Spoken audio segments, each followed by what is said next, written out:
I've told this story a few times to close friends, and they always react the same way. They lean back, shake their head, and tell me I should stop thinking about it. But the truth is, I can't. Even now, years later, I still check my windows at night. I still avoid certain streets, and I still sometimes wake up with that same feeling. The one where you know you're being watched. It happened in late October, the year after I'd moved to the city. I was living in a small, third-floor apartment on the east side, not the nicest neighborhood, but cheap enough that I could afford it without taking on another job.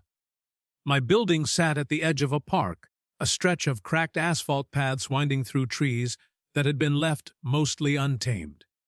That park was my shortcut home from work. It wasn't like I didn't know better. I'd heard people say you shouldn't walk through it at night, but for over a year, I'd been doing it without incident. And besides, in late autumn, the place looked harmless: bare trees, dry leaves, the occasional jogger or dog walker still lingering when the sun went down. But that night, something was different. I left work later than usual. My boss had asked me to stay behind and help finish a shipment order, so by the time I stepped outside, the streets were almost empty. The air was sharp with cold, and a damp wind carried the smell of wet pavement and decaying leaves. I walked toward the park out of habit, the way my feet knew to go even without thinking. It's funny, when you do the same walk every day, you stop noticing things. But that night, I noticed. I noticed that the street lamps inside the park were dimmer than usual, that the branches above looked less like trees and more like black skeletal hands pressed together overhead, and that the sound of my own footsteps seemed unnaturally loud against the quiet. About halfway through, I heard it. A faint, deliberate crunch of leaves. Not behind me exactly, more like off to the side, in the dark between two trees. I slowed my pace, scanning the shadows, but saw nothing. I told myself it was an animal. A squirrel, maybe a raccoon. But then I felt it, that sudden, unshakable awareness you get when you know someone's eyes are on you. It was like a physical weight pressing against the back of my head. I turned slowly. That's when I saw them. Two glowing eyes, hovering in the shadows just beyond the reach of the nearest street lamp. They weren't glowing like headlights or flashlights. It was more like the dull, reddish-orange of hot embers, faintly pulsing in and out. They didn't blink. They didn't move. They just stared at me. I froze, my breath clouding in the air. I told myself I was looking at a person, maybe someone smoking, the tip of their cigarette catching the light. But the more I stared, the more I realized these eyes were level with mine, steady, and far too bright to be any kind of reflection. I don't know how long we stood there, but my chest started to tighten. I forced myself to turn back toward the path and walk. The entire way home, I felt them on me. When I reached my building, I looked back one last time. The park was empty. The street was empty.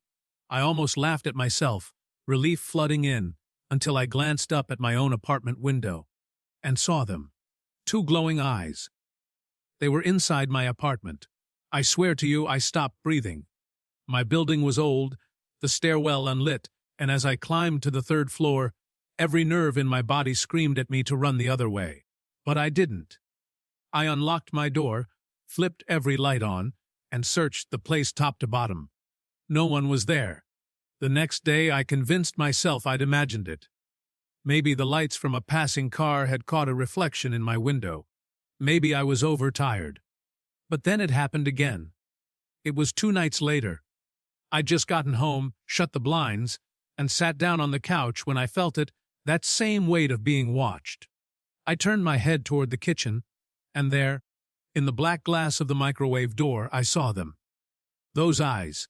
They were faint, almost ghosted into the reflection, but they were there. Perfectly still, perfectly level. When I turned around, nothing.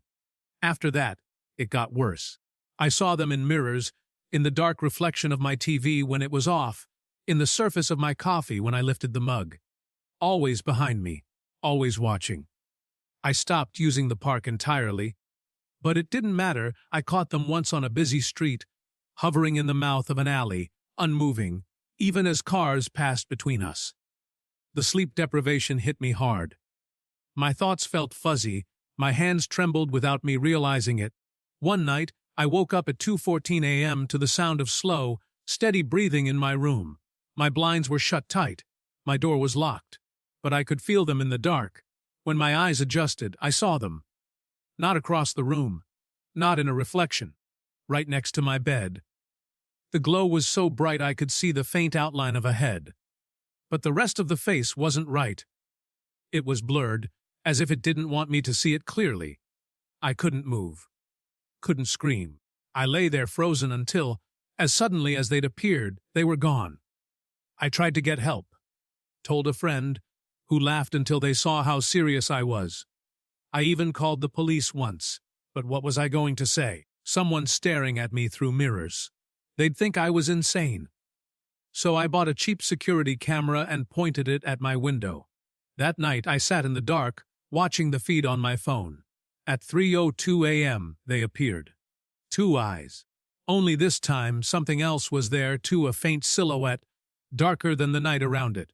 I was shaking so hard I almost dropped my phone. But I didn't look away. Then, in the feed I saw myself, standing at the window. Only I hadn't moved from my chair. I don't remember what happened after that. I woke up the next morning on the floor, my phone dead beside me. The footage was gone. Since then, the eyes haven't left. I see them less now, but when I do, they're closer. Sometimes, in the mirror, they're not behind me anymore. They're mine.